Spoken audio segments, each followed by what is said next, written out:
سلام به همه دوستداران آیتی. امروز میخوایم با هم دیگه طریقه بکاپ گرفتن با نرم افزار آیتیونز رو روی ویندوز یاد بگیریم. بکاپ گرفتن دو مدل مختلف وجود داره ازش.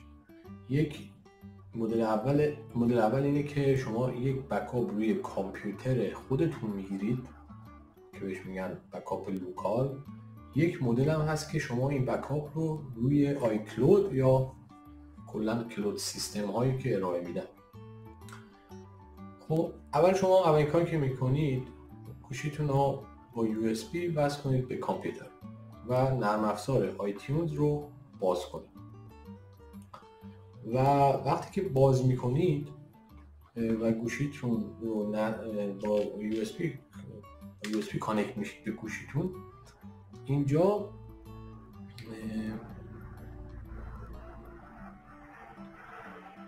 شما در واقع ازتون یک راز هویت میخواد، یعنی یک اجازه میدید که این کامپیوتر به گوشی شما کانکت بشه.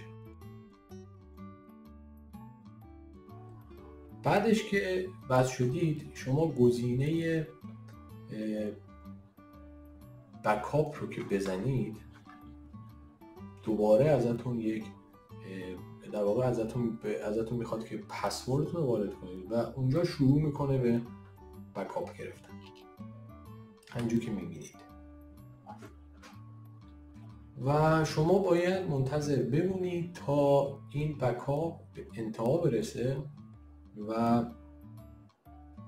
در واقع یه پیغامی میگیرید که پروسه بکاپ کامل شده. این کلیت بکاپ گرفتن از روی در واقع گوشی آیفون. موفق باشید.